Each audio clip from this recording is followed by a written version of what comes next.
Cuando mi esposa Dolores murió, mi yerno Diego me miró directo a los ojos durante el almuerzo familiar y me dijo: ahora que tu esposa murió, toma tus cosas y desaparece. Esta casa nunca fue tuya de todos modos. Mi hija Sofía solo sonrió y asintió, como si hubiera estado esperando ese momento toda su vida. Salí de esa mesa sin decir una palabra. El silencio en el comedor era tan denso que podía cortarse con un cuchillo. Mis pasos resonaron en el pasillo mientras caminaba hacia la puerta, cargando apenas una pequeña maleta con mis pertenencias más básicas. 67 años de vida, 42 de matrimonio, y esto era lo que recibía a cambio. Pero déjenme contarles cómo llegamos a este momento. Todo comenzó 3 días después del funeral de Dolores. Yo todavía llevaba puesto el traje negro que había usado en el cementerio, el mismo que ella me había ayudado a elegir para ocasiones especiales. Diego llegó a casa esa tarde con una carpeta llena de documentos. Su expresión era diferente. Ya no era el yerno respetuoso que conocía desde hacía 15 años. Ernesto, necesitamos hablar, me dijo, colocando los papeles sobre la mesa de la cocina donde Dolores solía preparar el café todas las mañanas. Sofía estaba a su lado, vestida con un vestido negro que nunca le había visto antes, sus ojos evitando los míos. Papá, comenzó mi hija con una voz que sonaba extrañamente fría, Diego y yo hemos estado revisando la situación financiera de la casa. Mamá ya no está, y creemos que es hora de que todos tomemos decisiones más prácticas. Diego abrió la carpeta y empezó a mostrarme documentos que yo no había visto nunca. Escrituras, contratos, papeles legales que parecían haber surgido de la nada. Mira, Ernesto, la realidad es que esta propiedad tiene algunas complicaciones legales que tu esposa nunca te mencionó.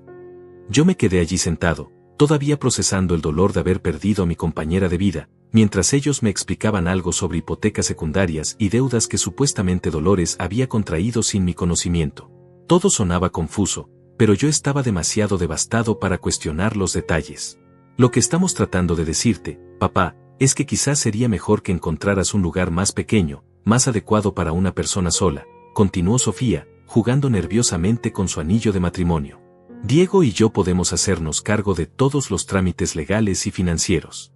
Tú solo tienes que preocuparte por adaptarte a tu nueva vida. Diego asintió, fingiendo preocupación. Es por tu propio bien, Ernesto.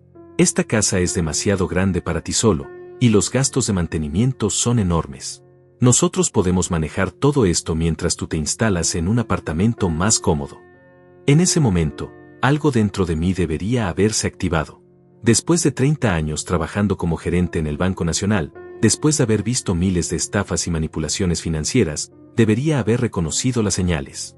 Pero el dolor por la pérdida de Dolores había nublado mi juicio completamente. Durante las siguientes semanas, ellos siguieron visitándome con más documentos, más explicaciones complicadas sobre la situación de la casa. Diego siempre llegaba con su traje gris bien planchado y su sonrisa falsa, mientras Sofía asentía a todo lo que él decía, como si hubiera perdido la capacidad de pensar por sí misma. Papá, encontramos un apartamento perfecto para ti, me dijo Sofía una tarde, mostrándome fotos de un lugar pequeño en el otro lado de la ciudad. Está cerca del parque donde a mamá le gustaba caminar, y tiene una vista hermosa. Yo acepté todo sin resistencia. ¿Qué más podía hacer? Mi mundo se había derrumbado cuando perdí a Dolores, y ahora parecía que también estaba perdiendo el hogar que habíamos construido juntos durante décadas. Pero el día del almuerzo, algo cambió. Cuando Diego pronunció esas palabras crueles, cuando vi la sonrisa cómplice de mi propia hija, algo dentro de mí se cristalizó. No era tristeza lo que sentía, ni siquiera sorpresa. Era una claridad fría y calculada que no había experimentado desde mis días en el banco, cuando tenía que tomar decisiones que podían cambiar la vida de las personas. Mientras caminaba hacia la puerta de la casa donde había vivido durante tantos años, donde había criado a Sofía, donde había compartido cada momento importante con Dolores, me di cuenta de que ellos habían cometido un error fundamental. Habían confundido mi dolor con debilidad, mi silencio con ignorancia, mi paciencia con estupidez. Esa noche, en el pequeño apartamento donde me habían confinado, me senté frente al escritorio que había salvado de la casa y saqué una libreta que no había usado en años. Era hora de recordar quién era yo antes de convertirme en el viudo vulnerable que ellos creían que podían manipular. Era hora de que Ernesto Mendoza, exgerente bancario, investigador financiero y experto en detectar fraudes, volviera al trabajo.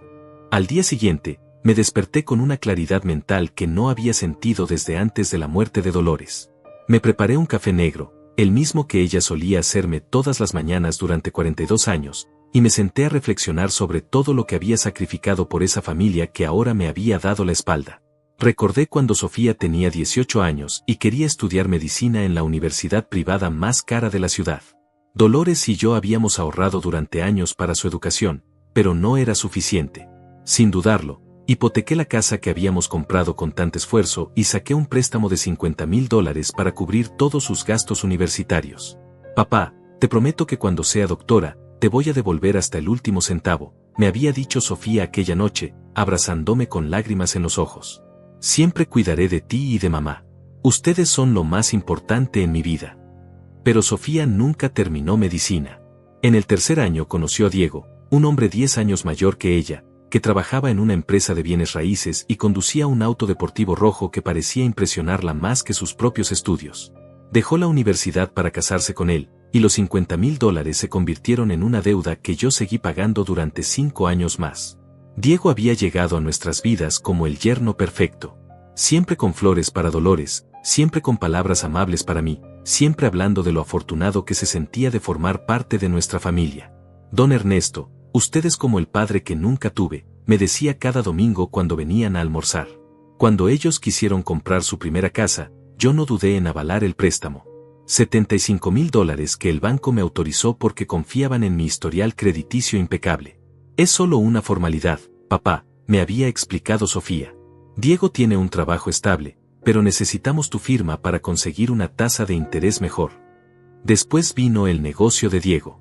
Una empresa de construcción que, según él, iba a revolucionar el mercado inmobiliario local. Necesitaba inversores, y yo, confiando en las palabras de mi yerno y en la felicidad de mi hija, presté otros $30,000 de mis ahorros de jubilación. Ernesto, en 6 meses te devuelvo el doble, me había prometido Diego, estrechándome la mano con esa sonrisa que ahora recordaba como completamente falsa. Este negocio va a asegurar el futuro de toda la familia. Pero los meses pasaron y nunca vi un solo dólar de retorno. Cada vez que preguntaba por mi dinero, Diego tenía una excusa diferente: problemas con los proveedores, retrasos en los permisos de construcción, clientes que no pagaban a tiempo. Sofía siempre lo defendía: papá, ten paciencia. Diego está trabajando muy duro para que todo salga bien. Durante todos esos años, Dolores y yo vivimos de manera modesta para poder seguir ayudándolos. Cancelamos nuestros planes de viajar por Europa, algo que habíamos soñado hacer desde que nos casamos. Vendimos el auto que teníamos para comprar uno más barato y poder prestarles dinero cuando tenían emergencias. Recordé la Navidad pasada, la última que pasamos juntos como familia completa. Dolores había gastado $200 de su pensión para comprarle regalos a Diego y Sofía, mientras ellos llegaron con las manos vacías, diciendo que estaban pasando por una mala racha económica pero que pronto todo se solucionaría. Esa misma noche, vi a Diego enviando mensajes por teléfono y riendo en voz baja. Cuando le pregunté si todo estaba bien, me dijo que eran cosas del trabajo.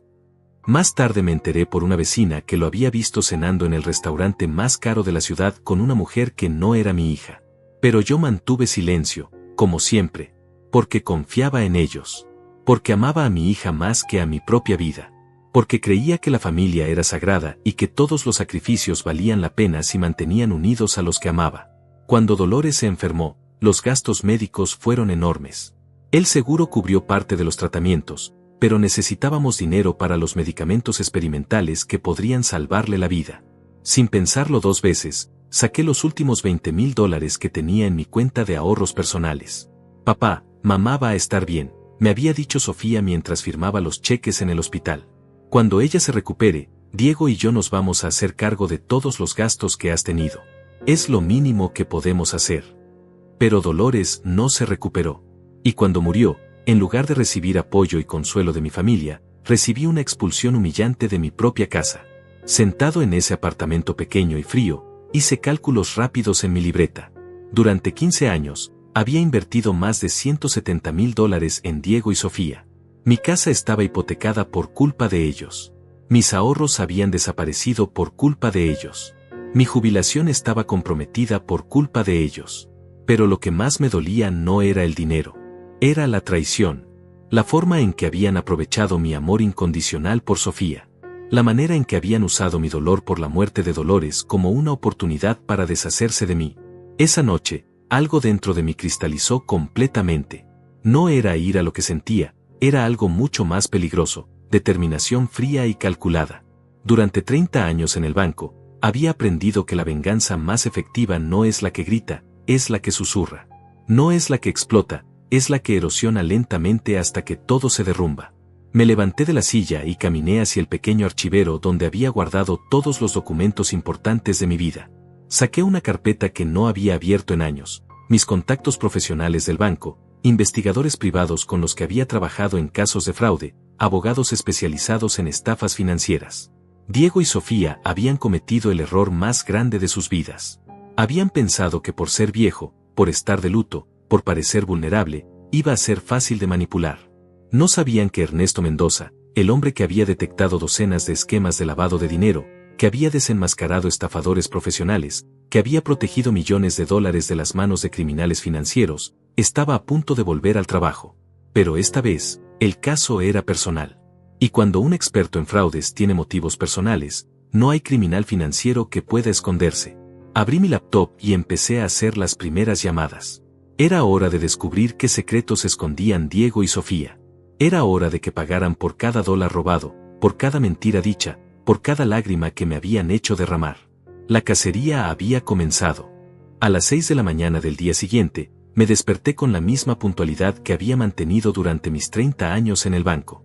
Me afeité, me puse mi mejor traje gris, el mismo que usaba para las reuniones más importantes, y salí rumbo al centro de la ciudad.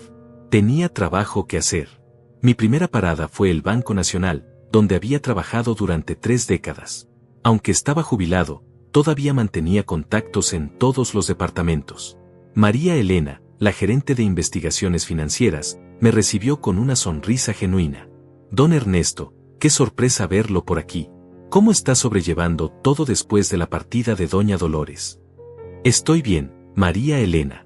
Pero necesito pedirte un favor profesional, le dije, manteniendo mi tono serio.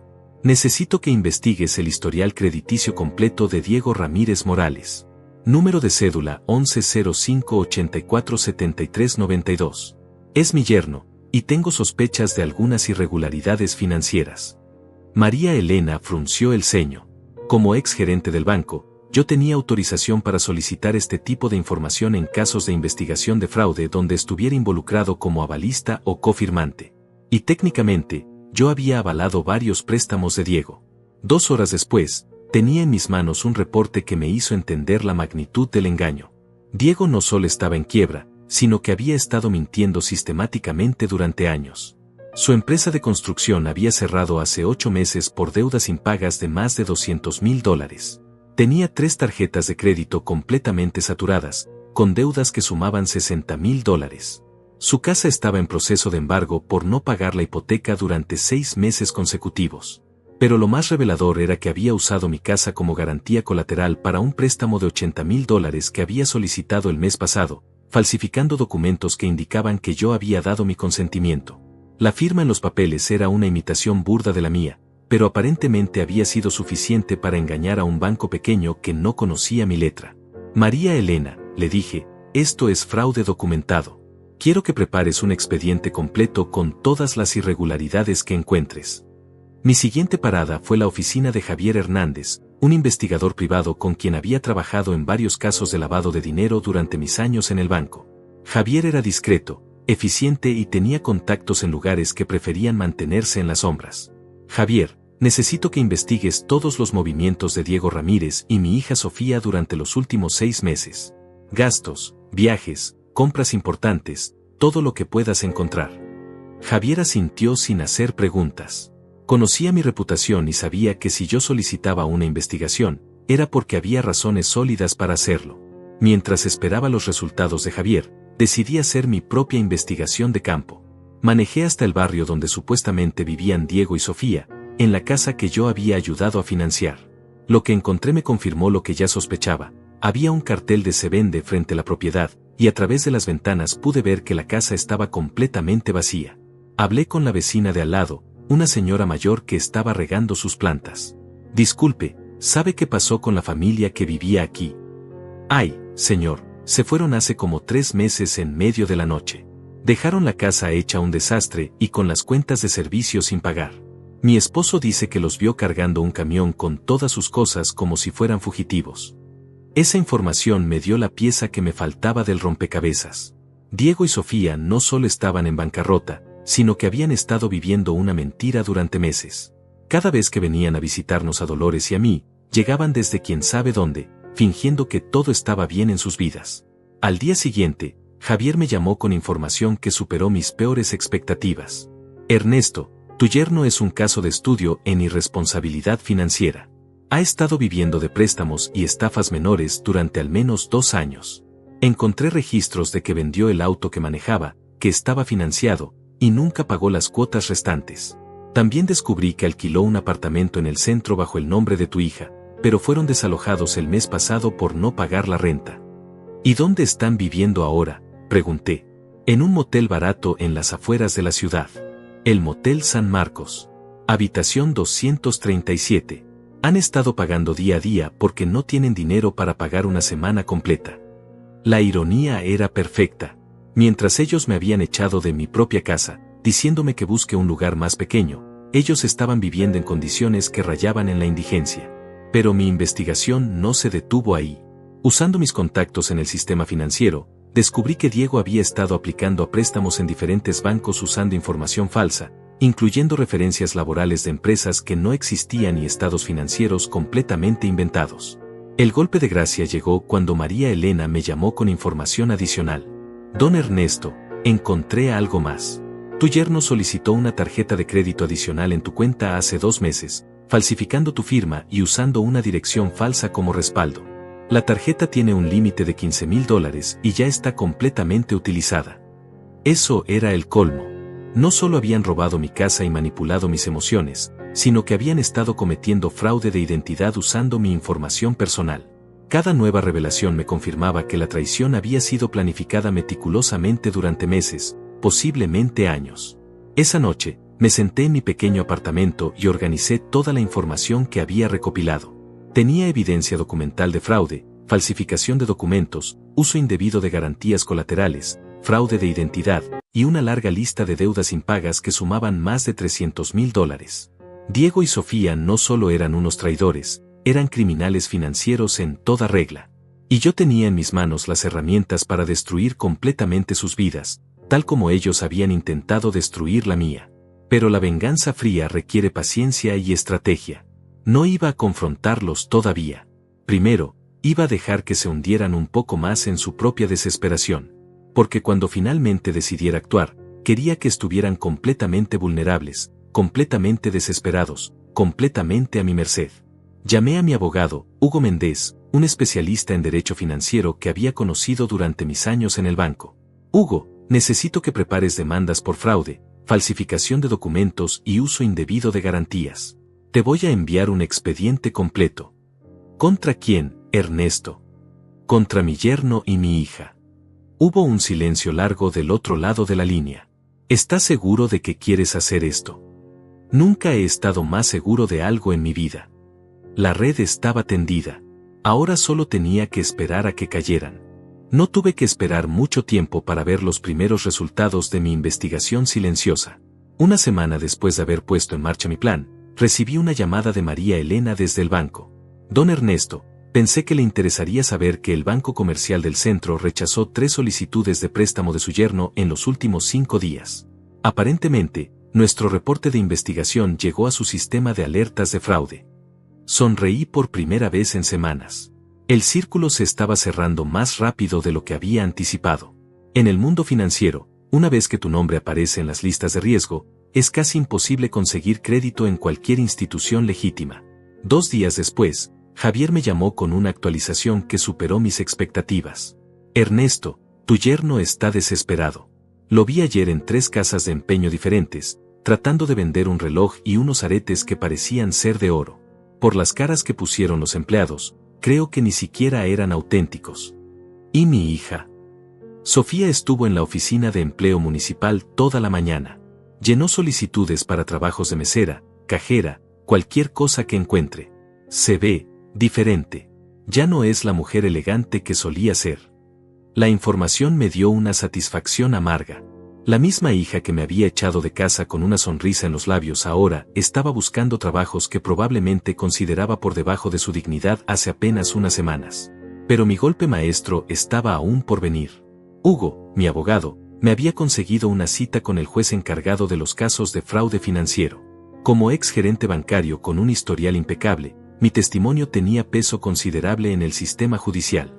Ernesto, me dijo Hugo después de la reunión, el juez está muy interesado en el caso. Aparentemente, tu yerno ha estado en su radar por otras actividades sospechosas.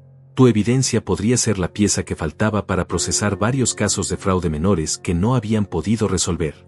Mientras tanto, yo seguía mi rutina diaria como si nada hubiera pasado. Cada mañana iba al parque donde Dolores y yo solíamos caminar, compraba el periódico en el mismo kiosco de siempre, y tomaba café en la pequeña cafetería donde habíamos tenido nuestra primera cita hace más de 40 años. Fue precisamente en esa cafetería donde vi a Sofía por primera vez desde el día de la humillación. Estaba sentada en una mesa del fondo, vestida con ropa que claramente había visto mejores días, hablando por teléfono con una voz desesperada que pude escuchar desde mi mesa. Mamá, por favor, solo necesitamos $5,000 para salir de este problema, decía, aparentemente hablando con su suegra. Diego dice que tan pronto como consiga trabajo, te devolvemos todo con intereses. ¿Cómo que no? Pero si somos familia. La conversación continuó por varios minutos más, cada palabra revelando la profundidad de su desesperación. Cuando colgó el teléfono, la vi poner la cabeza entre las manos, y por un momento, sentí una punzada de algo parecido a la compasión. Pero luego recordé su sonrisa cuando Diego me echó de casa, y ese sentimiento desapareció completamente. Decidí acercarme a su mesa. Hola, Sofía. Ella levantó la cabeza bruscamente, y pude ver el shock en sus ojos. Su rostro estaba pálido, tenía ojeras profundas, y su cabello no tenía el cuidado profesional que siempre había mantenido. Papá, ¿qué haces aquí? Tomo café aquí todas las mañanas, como hacía con tu madre, respondí con calma, sentándome en la silla frente a ella sin que me invitara. ¿Cómo están las cosas en tu nueva vida? Sofía desvió la mirada, incapaz de mantener contacto visual. Estamos bien. Solo pasando por una situación temporal. ¿Temporal? Pregunté, fingiendo inocencia. ¿Te refieres a vivir en el Motel San Marcos? ¿O a que Diego haya perdido su empresa hace 8 meses y no te lo haya dicho? El color se fue completamente de su rostro. ¿Cómo sabes eso? Sofía, trabajé 30 años investigando fraudes financieros.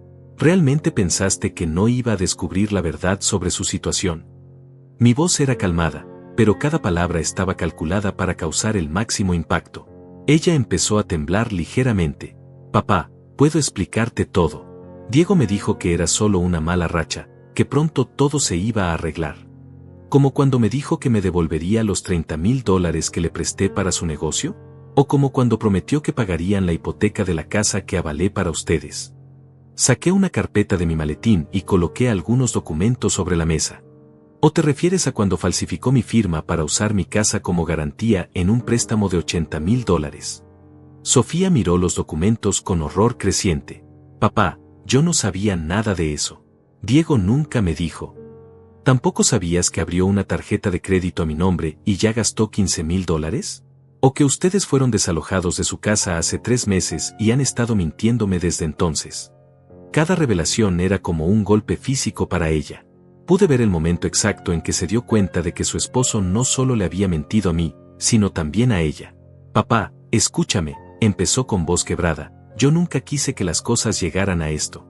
Cuando Diego me dijo que necesitábamos que te mudaras, me aseguró que era la única manera de resolver nuestros problemas financieros. ¿Y tú le creíste? ¿Creíste que echar a tu padre de su propia casa iba a solucionar las deudas de más de $300,000 que tu esposo ha acumulado? Sofía se quebró completamente. Las lágrimas empezaron a caer sin control mientras se daba cuenta de la magnitud del engaño de que había sido víctima. No sabía. Dios mío, no sabía nada de esto. Él me dijo que tenías dinero escondido, que eras egoísta por no querer ayudarnos más. Sofía, yo les di todo lo que tenía. Mis ahorros, mi casa, mi jubilación, todo. Y cuando tu madre estaba muriendo, gasté hasta el último centavo tratando de salvarla. ¿Qué más querían de mí? Ella siguió llorando, pero ahora parecía entender la verdadera dimensión de lo que habían hecho. Papá, por favor, tienes que ayudarnos. Diego dice que si no conseguimos dinero pronto, van a demandarnos por fraude. Dice que podrían arrestarlo. La ironía era perfecta. Diego tenía razón sobre la demanda por fraude, pero no se imaginaba que esa demanda ya había sido preparada y estaba esperando el momento perfecto para ser presentada. ¿Y por qué crees que yo debería ayudarlos después de cómo me trataron? ¿Por qué? Porque soy tu hija. Porque a pesar de todo, me amas. Me levanté de la mesa lentamente, guardando los documentos en mi maletín. Sofía, hubo un tiempo en que hubiera hecho cualquier cosa por ti, pero ese tiempo terminó el día que me echaron de casa con una sonrisa. Caminé hacia la puerta, pero me detuve y me volví hacia ella una última vez. Ah, y Sofía, espera mi llamada en los próximos días. Tengo una propuesta que hacerte. Salí de la cafetería dejándola llorando en esa mesa, sabiendo que había plantado la semilla perfecta de desesperación. Ahora solo tenía que esperar a que esa desesperación creciera lo suficiente como para que estuvieran dispuestos a aceptar cualquier condición que yo decidiera imponerles. La cacería estaba llegando a su clímax, y yo tenía el control total de la situación. Dejé pasar exactamente una semana antes de hacer esa llamada prometida. Una semana en la que, según Javier, Diego y Sofía habían tocado todas las puertas posibles buscando ayuda financiera. Habían sido rechazados por familiares, amigos, y hasta por prestamistas de dudosa reputación que consideraron su situación demasiado riesgosa. Cuando finalmente marqué el número de Sofía, ella contestó al primer timbre, como si hubiera estado esperando junto al teléfono. «Papá», su voz sonaba quebrada, desesperada. «Sofía, necesito que tú y Diego vengan a mi apartamento esta tarde a las 6 en punto. Tenemos asuntos que discutir. Papá, por favor, antes de que digas cualquier cosa, tienes que saber que Diego está muy arrepentido. Él me confesó todo anoche. Lo de las deudas, lo de los préstamos falsos, todo. Está dispuesto a hacer lo que sea para arreglar las cosas». A las 6 en punto, repetí sin cambiar mi tono. «No lleguen tarde». Colgué el teléfono y me preparé para el encuentro que había estado planeando durante semanas. Coloqué todos los documentos sobre la mesa del comedor en orden cronológico, las pruebas de fraude, las falsificaciones de firma, las deudas ocultas, todo el expediente que había preparado con la minuciosidad de un investigador profesional. A las 6:05, escuché pasos nerviosos en el pasillo, seguidos de voces susurrando antes de que tocaran la puerta. Cuando abrí, encontré a dos personas que parecían haber envejecido años en las últimas semanas. Diego ya no era el hombre arrogante que me había echado de casa. Su traje estaba arrugado, tenía barba de varios días, y sus ojos mostraban la desesperación de alguien que sabe que está completamente derrotado. Sofía estaba a su lado, visiblemente nerviosa, retorciendo las manos y evitando mi mirada. «Pasen», les dije con una calma que contrastaba dramáticamente con su evidente angustia. Se sentaron en el pequeño sofá como dos niños que van a ser regañados por el director de la escuela.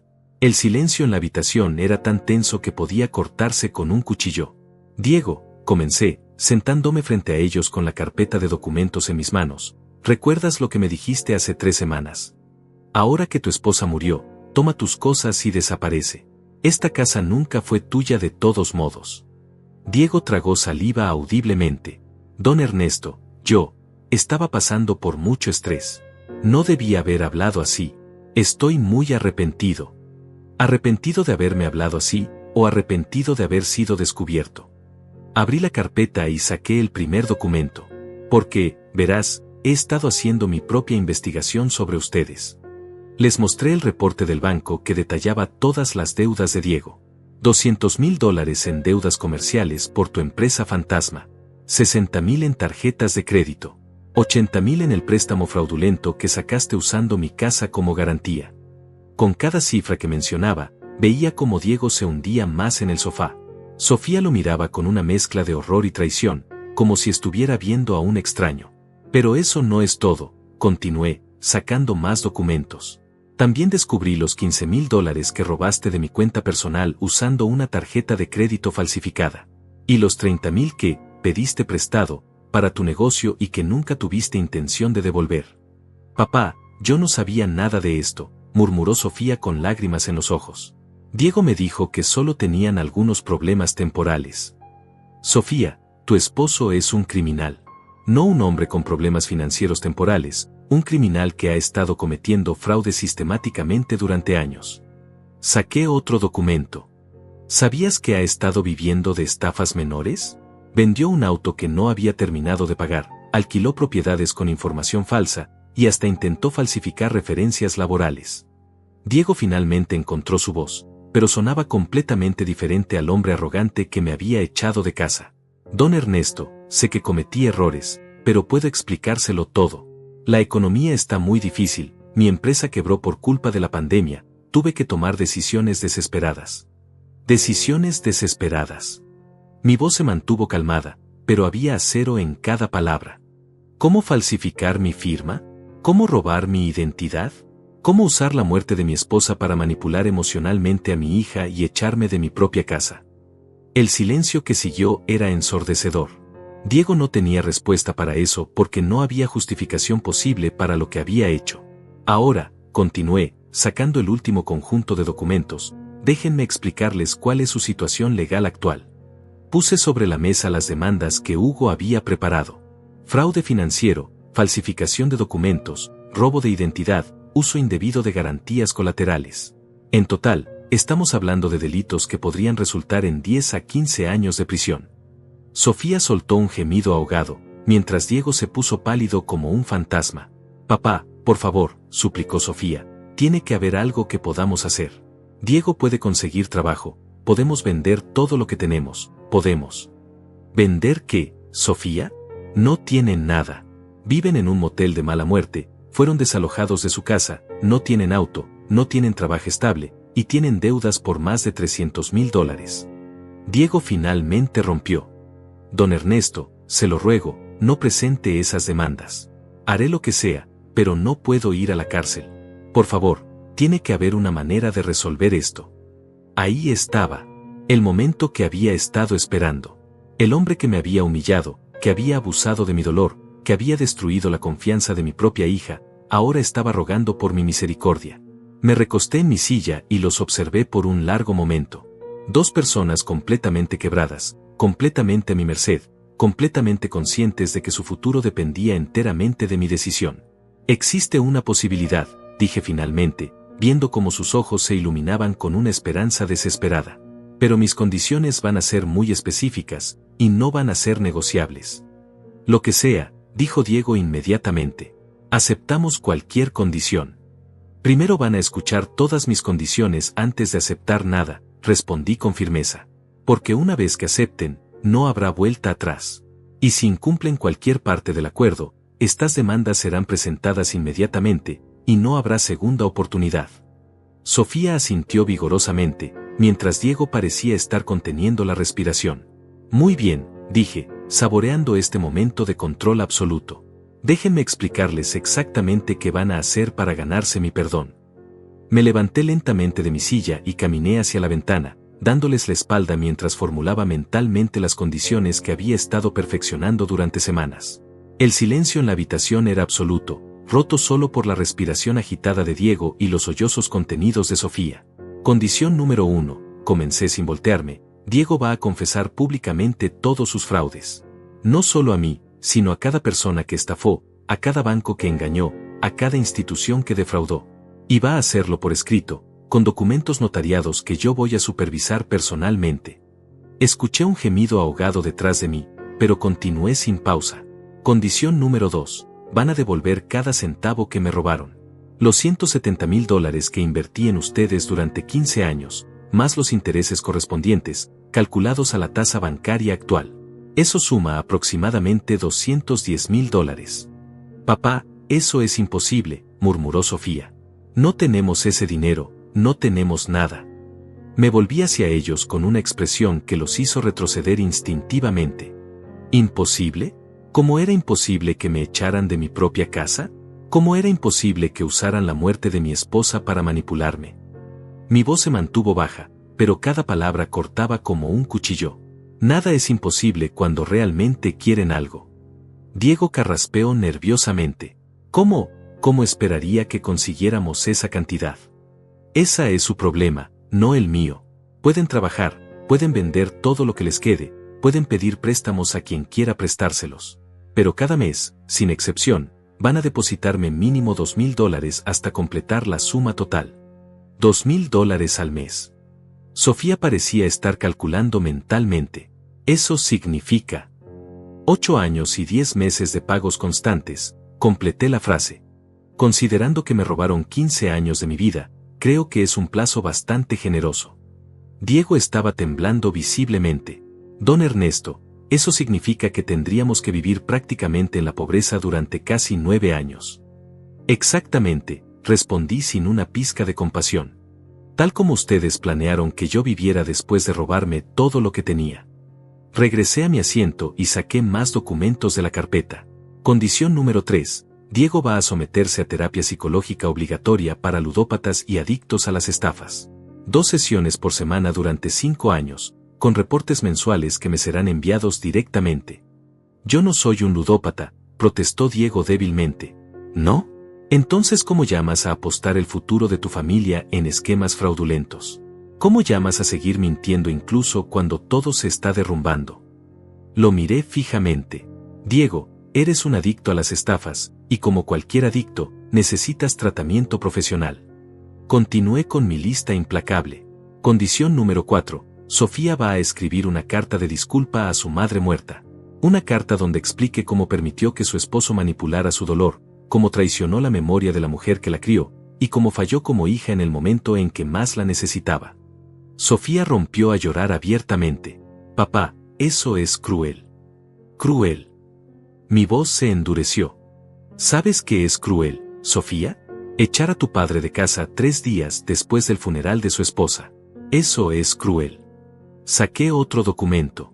Condición número 5. Van a mudarse de regreso a esta ciudad y van a trabajar en empleos que yo aprobaré previamente. Nada de esquemas de negocios, nada de oportunidades de inversión, nada de trabajos donde manejen dinero de otras personas. Empleos honestos, con salarios modestos, donde aprendan el valor real del trabajo.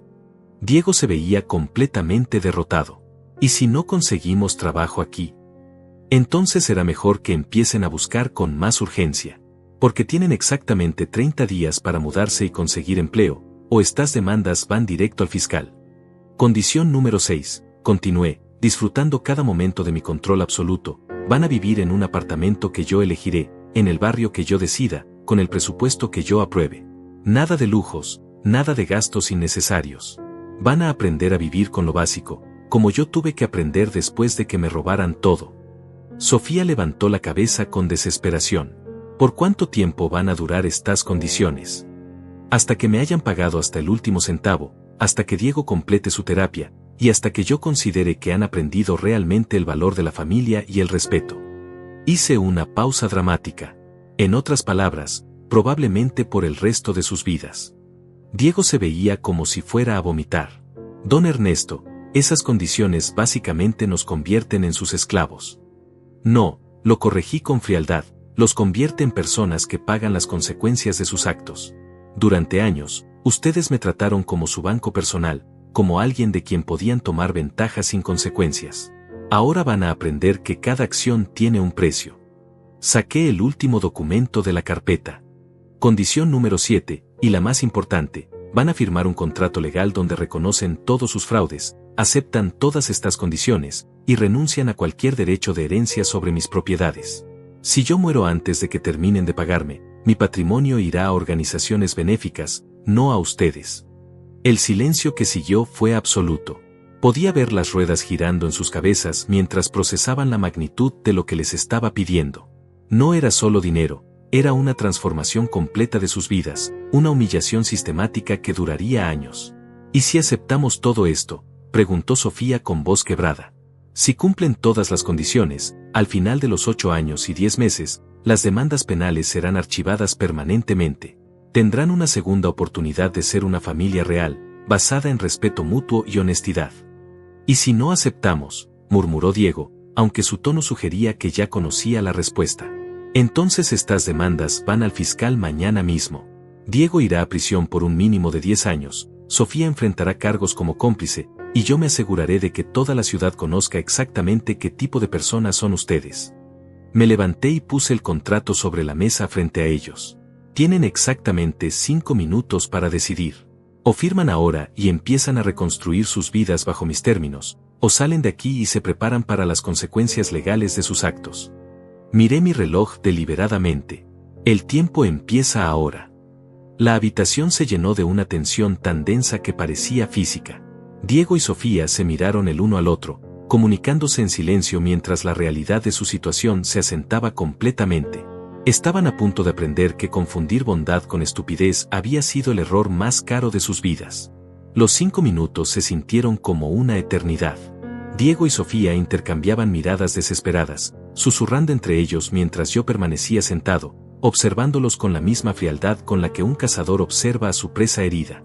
No había prisa en mi postura, tenía todo el control de la situación y ellos lo sabían perfectamente. 4 minutos, anuncié sin mirar mi reloj, manteniendo mis ojos fijos en sus rostros sudorosos. Sofía fue la primera en quebrarse completamente. Diego, no tenemos opción. Si papá presenta esas demandas, vas a ir a la cárcel. Y yo, Dios mío, yo podría perder mi libertad también. Pero estas condiciones, Sofía, es como vendernos como esclavos por el resto de nuestras vidas, murmuró Diego, pero su voz ya no tenía la arrogancia de antes. Era la voz de un hombre completamente derrotado. ¿Y qué alternativa tenemos? Sofía se giró hacia mí con ojos suplicantes. Papá, ¿no hay manera de negociar algunas de estas condiciones? 8 años es mucho tiempo. 3 minutos, respondí sin cambiar mi expresión. Y no hay negociación posible. Ustedes tuvieron 15 años para tratarme con respeto y honestidad. Ahora es mi turno de establecer las reglas. Diego se pasó las manos por el cabello, claramente al borde de un colapso nervioso. Don Ernesto, entienda que esto prácticamente destruye cualquier futuro que pudiéramos tener. ¿Cómo ustedes destruyeron el mío? Mi voz se mantuvo calmada, pero había una frialdad que los hizo retroceder. ¿Cómo destruyeron los últimos años de vida que pude haber disfrutado con Dolores, libres de preocupaciones financieras? ¿Cómo destruyeron la confianza que tenía en mi propia familia? Me levanté lentamente y caminé hacia la ventana nuevamente. Déjenme contarles algo que quizás no sepan. Dolores y yo habíamos ahorrado durante 30 años para hacer un viaje por Europa. Era nuestro sueño desde que nos casamos. Teníamos los boletos comprados, las reservas hechas, todo planeado para celebrar nuestro 40º aniversario. Me volví hacia ellos, y por primera vez, dejé que vieran un destello del dolor real que había estado cargando. Tuvimos que cancelar ese viaje para prestarle dinero a Diego para su negocio. Dolores nunca conoció París. Nunca vio la Torre Eiffel que había soñado visitar desde niña. Murió sin haber realizado el sueño de su vida porque preferimos ayudar a nuestra familia. Sofía comenzó a llorar más fuerte, finalmente comprendiendo la magnitud de lo que habían robado de nosotros. 2 minutos, continué, regresando a mi asiento. Y déjenme añadir algo más a su decisión. Si aceptan estas condiciones y las cumplen fielmente durante el primer año, consideraré reducir el periodo de pagos de 8 años a 6. Pero solo si demuestran un cambio genuino en su comportamiento. Diego se incorporó ligeramente, aferrándose a esa pequeña esperanza como un hombre ahogándose se aferra a un salvavidas. ¿De verdad consideraría reducir el tiempo? Solo si demuestran que han aprendido realmente el valor del trabajo honesto, del respeto familiar y de la responsabilidad personal. Pero al primer incumplimiento, al primer intento de engaño, volvemos a las condiciones originales inmediatamente. Sofía se secó las lágrimas y miró a Diego con determinación. Tenemos que hacerlo. No hay otra opción. 1 minuto, anuncié, saboreando estos últimos momentos de su agonía. Diego cerró los ojos por un momento, como si estuviera diciéndole adiós a la vida que había conocido. Cuando los abrió, había una resignación total en su mirada. Está bien. Aceptamos. ¿Aceptan qué, exactamente?, pregunté, queriendo escuchar las palabras completas. Aceptamos todas sus condiciones, dijo Sofía con voz quebrada. Los pagos mensuales, la terapia para Diego, las cartas de disculpa, todo. Aceptamos que usted controle dónde vivimos y dónde trabajamos, añadió Diego con dificultad, como si cada palabra le causara dolor físico. Y aceptamos que si incumplimos cualquier condición, las demandas penales serán presentadas inmediatamente, completó Sofía. Perfecto, dije, empujando el contrato hacia ellos junto con una pluma. Firmen aquí, aquí y aquí, con fecha de hoy. Mientras Diego firmaba con manos temblorosas, le expliqué los siguientes pasos. Mañana mismo van a ir al Banco Nacional y van a abrir una cuenta conjunta para los pagos mensuales. El primer depósito de $2,000 debe hacerse antes del día 15 de este mes. $2,000 en 10 días. Sofía parecía estar haciendo cálculos desesperados. ¿Cómo vamos a conseguir esa cantidad tan rápido? Eso es problema de ustedes. Vendan lo que tengan, trabajen doble turno, pidan prestado a quien quiera prestárseles. Pero ese dinero estará en la cuenta el día 15, o las demandas van al fiscal el día 16. Después de que ambos firmaron, guardé cuidadosamente el contrato en mi carpeta. Ahora, hablemos de sus próximos pasos inmediatos. Diego, mañana temprano vas a ir a la oficina de terapia psicológica que ya contraté para ti. La doctora Beatriz Morales es especialista en adicciones al fraude y manipulación financiera. Diego asintió miserablemente, claramente aterrorizado ante la perspectiva de enfrentar sus problemas psicológicos. Sofía, tu primera tarea es escribir esa carta a tu madre. Tienes una semana para completarla, y debe ser leída en voz alta frente a su tumba, con mi presencia como testigo. Papá, eso me va a destruir emocionalmente, murmuró Sofía. Bien, respondí sin compasión. Es exactamente lo que se supone que debe hacer. Tienes que entender el peso de lo que hiciste, el dolor que causaste, la traición que cometiste. Me levanté y caminé hacia la puerta, indicando que la reunión había terminado. Ah, y una cosa más. A partir de ahora, me van a llamar cada domingo a las 6 de la tarde para reportar sus progresos. Trabajo conseguido, dinero ahorrado, sesiones de terapia completadas, todo. ¿Y si no podemos conseguir trabajo inmediatamente?, preguntó Diego. Entonces será mejor que empiecen a tocar puertas mañana mismo. Porque en 30 días exactos, si no están viviendo en esta ciudad con empleos estables, el acuerdo se cancela automáticamente. Abrí la puerta y los observé mientras se levantaban lentamente, moviéndose como dos personas que acababan de recibir una sentencia de prisión. Una última cosa, dije mientras pasaban junto a mí. Durante los próximos años, van a tener mucho tiempo para reflexionar sobre las decisiones que los trajeron a este punto. Espero que usen ese tiempo sabiamente. Sofía se detuvo en el umbral y me miró con ojos llenos de lágrimas. Papá, ¿algún día podrás perdonarnos realmente? La miré directamente a los ojos antes de responder. Sofía, el perdón se gana con acciones, no con palabras. Pregúntame eso de nuevo en 6 años, cuando hayas demostrado que realmente entiendes el valor de la familia. Cerré la puerta detrás de ellos y regresé a mi sala, donde me serví un vaso de whisky que había estado guardando para una ocasión especial. Mientras bebía lentamente, miré la fotografía de Dolores que tenía sobre la mesa. Amor mío, murmuré, finalmente están pagando por lo que nos hicieron. Y van a seguir pagando durante mucho, mucho tiempo. Por primera vez desde su muerte, sentí algo parecido a la paz. La justicia no siempre llega rápido, pero cuando llega, puede ser devastadoramente completa. 2 semanas depois da assinatura do contrato, minha vida había tomado un giro que jamás hubiera imaginado. Cada mañana me despertaba con una sensación de propósito que no había sentido desde los días en que trabajaba en el banco, resolviendo casos complicados de fraude. Pero esta vez, el caso era profundamente personal, y yo tenía el control absoluto de cada movimiento. El primer domingo, a las 6 en punto, sonó mi teléfono exactamente como había ordenado. Era Sofía, y podía escuchar la tensión en su voz desde el primer momento. Papá, te estoy llamando para el reporte semanal, dijo con un tono que mezclaba resentimiento con resignación. Perfecto, Sofía. Dame los detalles, empezando por la situación laboral. Diego consiguió trabajo en una fábrica de cemento en las afueras de la ciudad. Le pagan $1,200 al mes, trabajando 6 días a la semana, 10 horas por día. Su voz se quebró ligeramente. Sus manos están destruidas, papá. Nunca había hecho trabajo físico en su vida. Excelente, respondí sin mostrar ni una pizca de compasión. ¿Y tú? Conseguí trabajo como cajera en un supermercado. $800 al mes, turnos rotativos. Ayer trabajé desde las 5 de la madrugada hasta las 2 de la tarde. Podía escuchar el cansancio y la humillación en su voz. Sofía, que había vivido como una princesa durante años, ahora estaba experimentando lo que significaba ganarse la vida con trabajos que antes consideraba por debajo de su dignidad. ¿Y el dinero para el primer pago? Papá, esa es la razón por la que te llamo.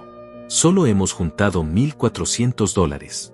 Necesitamos 600 más para completar los 2,000, y solo quedan 3 días.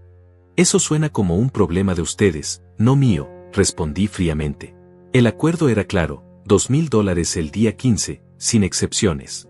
Pero papá, estamos haciendo todo lo posible. Diego está trabajando turnos extra, yo estoy tomando horas adicionales en el supermercado. Sofía, déjame explicarte algo que pareces no entender todavía. Durante 15 años, ustedes tomaron mi dinero sin consideración alguna por cómo yo iba a conseguirlo. Nunca se preguntaron si yo tenía que hacer sacrificios, si tenía que trabajar horas extra, si tenía que renunciar a cosas que quería. Ahora es su turno de experimentar esa presión. Hubo un silencio largo del otro lado de la línea antes de que ella continuara. ¿Y si vendemos mi anillo de matrimonio? Podríamos conseguir tal vez $300. Esa es exactamente la clase de decisión que deberían estar tomando, respondí. Vendan todo lo que tengan de valor. Aprendan a vivir sin lujos innecesarios. Después de colgar, me sentí satisfecho de escuchar que el plan estaba funcionando exactamente como había anticipado. No era solo sobre el dinero, era sobre romper completamente la mentalidad de privilegio que los había llevado a tratarme como su banco personal. El martes siguiente recibí una llamada de la doctora Beatriz Morales, la psicóloga que había contratado para Diego. Su reporte fue fascinante y confirmó todo lo que había sospechado sobre la mentalidad de mi yerno. Señor Mendoza, su yerno presenta un caso clásico de lo que llamamos narcisismo financiero manipulativo. Ha desarrollado una habilidad casi patológica para justificar cualquier comportamiento fraudulento como necesario o merecido. ¿Está cooperando con el tratamiento? Superficialmente, sí, pero puedo ver que aún cree que es víctima de las circunstancias, no el perpetrador de sus problemas. La semana pasada me dijo textualmente, si don Ernesto realmente me amara como un hijo, me ayudaría a salir de este hoyo en lugar de hundirme más, punto. Esa declaración me confirmó que Diego aún no había entendido la magnitud de lo que había hecho. Todavía creía que yo tenía alguna obligación de rescatarlo de las consecuencias de sus propias acciones. Doctora Morales, quiero que me mantenga informado de cualquier signo de manipulación o falta de progreso genuino. Si determina que él no está tomando el tratamiento en serio, quiero saberlo inmediatamente. El jueves de esa semana, decidí hacer una visita sorpresa al lugar donde estaban viviendo. Había encontrado un apartamento pequeño en un barrio modesto, lejos de la zona elegante donde habían vivido antes. Cuando toqué la puerta, la expresión de shock en el rostro de Sofía fue instantánea. Papá, ¿qué haces aquí? Inspección de rutina, respondí, entrando sin esperar invitación. Quiero asegurarme de que están cumpliendo con las condiciones de vivir modestamente. El apartamento era un contraste dramático con la casa donde me habían echado. 2 habitaciones pequeñas, muebles básicos que obviamente habían comprado en tiendas de segunda mano, y una sensación general de apretamiento que debe haber sido chocante para personas acostumbradas al lujo. Diego estaba sentado en el sofá, sus manos vendadas por las ampollas del trabajo físico, comiendo una cena que consistía básicamente en arroz y frijoles. Su transformación física era notable, había perdido peso, su piel tenía el tono curtido de alguien que trabajaba bajo el sol, y su postura mostraba el cansancio de alguien que finalmente entendía lo que significaba el trabajo duro. Don Ernesto, me saludó con una voz que ya no tenía ni rastro de la arrogancia anterior. Diego, veo que el trabajo físico te está enseñando algunas lecciones importantes. Él miró sus manos vendadas. Nunca pensé que trabajar honestamente podía ser tan agotador. Así es como vive la mayoría de la gente, Diego. La gente que tú considerabas inferior mientras vivías de estafas y mentiras. Revisé el apartamento meticulosamente, verificando que no hubieran hecho gastos innecesarios. En el refrigerador encontré solo lo básico, leche, huevos, algunas verduras baratas. En el closet, ropa simple y práctica, nada de las marcas costosas que solían usar. Sofía, ¿dónde está la carta que te pedí que escribieras? Ella me mostró varias hojas de papel llenas de escritura a mano. La he reescrito 5 veces, papá. Cada vez que trato de escribir sobre lo que le hice a mamá, empiezo a llorar y no puedo continuar. Eso es exactamente lo que se supone que debe pasar, respondí sin suavizar mi tono. Tienes que enfrentar el dolor que causaste, no escapar de él. Antes de irme, me senté con ellos para una conversación que había estado planeando cuidadosamente. Quiero que entiendan algo importante, comencé. Este no es un castigo temporal que van a superar y luego volver a su vida anterior. Esto es una reconstrucción completa de quienes son como personas. Diego levantó la cabeza. ¿Qué quiere decir? Quiero decir que al final de estos años, si realmente aprenden las lecciones que necesitan aprender, van a ser personas completamente diferentes. Van a entender el valor del trabajo honesto, van a respetar el dinero porque saben lo que cuesta ganarlo, y van a valorar la familia porque entenderán lo fácil que es perderla. Sofía se secó una lágrima. ¿Y si no podemos cambiar? ¿Y si somos demasiado viejos para aprender? Entonces van a pasar el resto de sus vidas pagando las consecuencias de sus decisiones, respondí con frialdad absoluta. Pero esa decisión está completamente en sus manos. Mientras salía del apartamento, escuché a Diego preguntarle a Sofía en voz baja, ¿crees que algún día volvamos a ser una familia normal? La respuesta de Sofía fue un susurro quebrado, no lo sé, Diego. Pero creo que esta es la única oportunidad que tenemos. Manejé de regreso a mi apartamento con una satisfacción profunda. El plan estaba funcionando mejor de lo que había esperado. No solo estaban pagando financieramente por sus crímenes, sino que estaban siendo forzados a confrontar exactamente qué tipo de personas habían sido.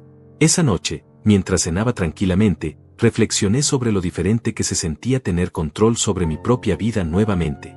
Por primera vez desde la muerte de Dolores, tenía un propósito claro, un objetivo definido, y el poder para ver que se cumpliera. La justicia no siempre es rápida, pero cuando es meticulosamente planeada y ejecutada, puede ser devastadoramente efectiva. 6 meses después del día que cambió nuestras vidas para siempre, me desperté en una mañana de domingo con la satisfacción profunda de ver cómo la justicia había tomado su curso natural. El teléfono sonó exactamente a las 6, como cada domingo durante los últimos 24 domingos consecutivos. Papá, aquí está el reporte semanal, dijo Sofía, pero su voz había cambiado dramáticamente. Ya no había resentimiento ni resistencia. Había algo que podría describir como respeto genuino, teñido de una humildad que nunca había escuchado en ella antes. Diego completó su 6º mes en la fábrica. Su supervisor dice que es uno de los trabajadores más confiables que han tenido. Ha trabajado turnos extra voluntariamente para asegurarse de que cumplamos con el pago mensual. Me recosté en mi silla, saboreando cada palabra. El hombre que me había echado de casa con desprecio ahora era reconocido por su ética laboral, algo que probablemente nunca había experimentado en su vida. ¿Y tú, Sofía? Me ascendieron a supervisora de turno en el supermercado. Es solo un aumento de $200 al mes, pero, papá, nunca había sentido el orgullo de ganarme algo por mi propio esfuerzo. Había algo en su voz que me hizo pausar. No era la Sofía manipuladora que había conocido durante años. Esta era una mujer que había sido forzada a descubrir quién era realmente cuando se le quitaron todos los privilegios inmerecidos. Hemos depositado $2,200 este mes, continuó. 200 extra porque Diego vendió algunas herramientas que tenía guardadas. ¿Y la terapia? La doctora Beatriz dice que Diego está haciendo progreso real. La semana pasada tuvo lo que ella llamó un momento de verdad, donde finalmente admitió que había sido un estafador durante años, no una víctima de las circunstancias. Eso me llamó la atención. La doctora Morales me había explicado que ese tipo de admisión era crucial para cualquier recuperación genuina de la mentalidad fraudulenta. Papá, continuó Sofía con voz vacilante, ¿podríamos verte esta semana? No para pedir nada, solo para hablar contigo como familia. Por primera vez en 6 meses, consideré seriamente su petición. Durante este tiempo, había mantenido distancia emocional deliberadamente, permitiendo que el peso de las consecuencias hiciera su trabajo sin interferencia sentimental. El sábado a las 3, dije finalmente. En el parque donde tu madre y yo solíamos caminar. Pero que quede claro, esto no significa que las condiciones cambien en absoluto. Lo entendemos, papá. Solo necesitamos que sepas que entendemos lo que hicimos.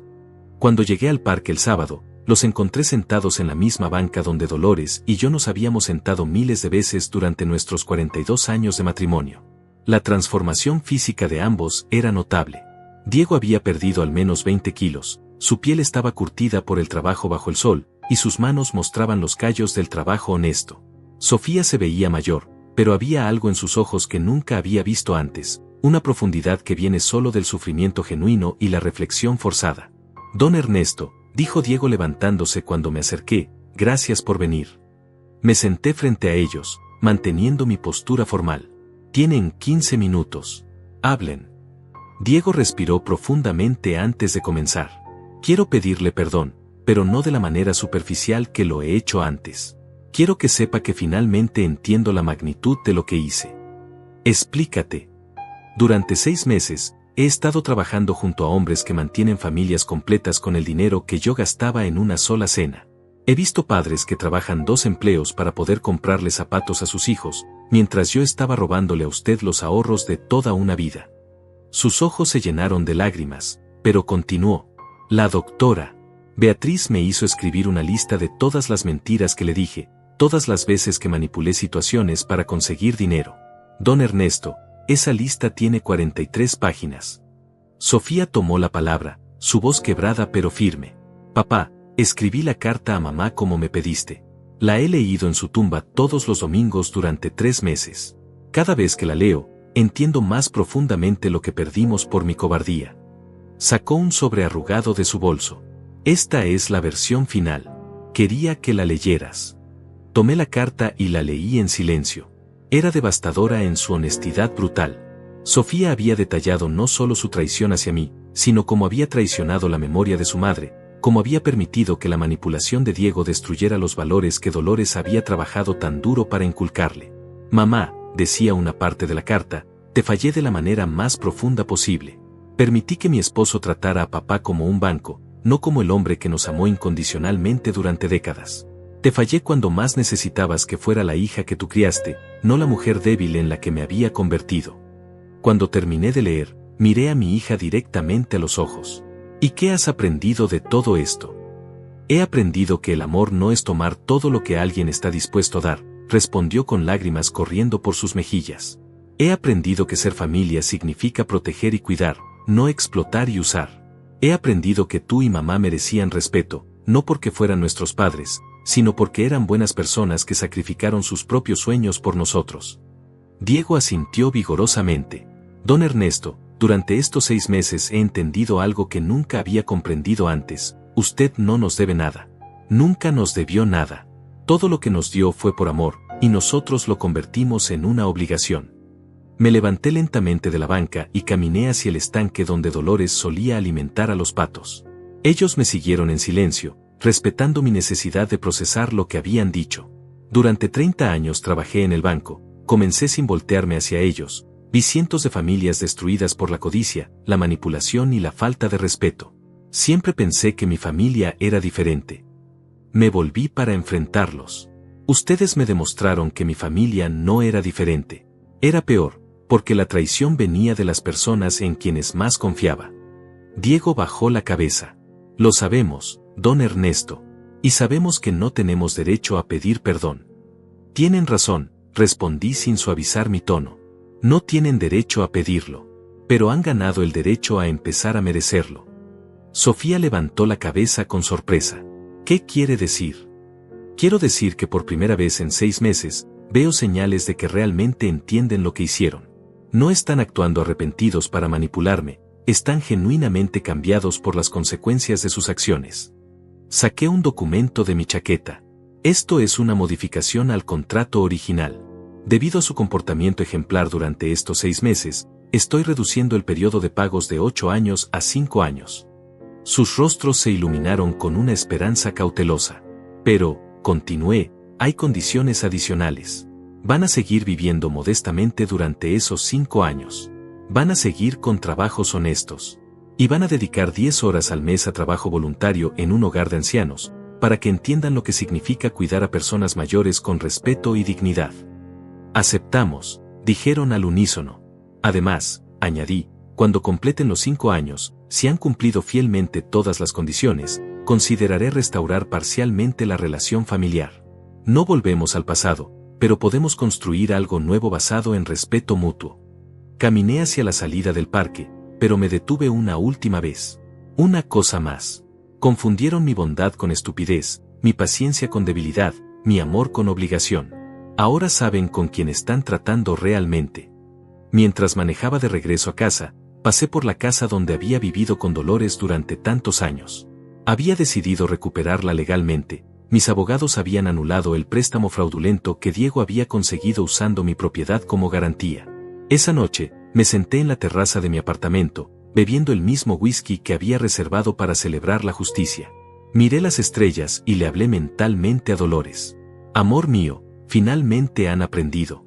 No fue rápido, no fue fácil, pero la justicia llegó. Y lo más importante, han empezado a convertirse en las personas que tú siempre esperaste que fueran. El teléfono sonó. Era Sofía. Papá, solo quería decirte gracias. Gracias ¿por qué? Por no abandonarnos completamente, por darnos la oportunidad de aprender a ser mejores personas, aunque no lo mereciéramos. Colgué el teléfono y sonreí por primera vez en muchos meses. La venganza más perfecta no es destruir a tus enemigos, es convertirlos en las personas que deberían haber sido desde el principio. Ernesto Mendoza había recuperado no solo su dinero y su dignidad, sino algo mucho más valioso, el control de su propia vida y el respeto que siempre había merecido.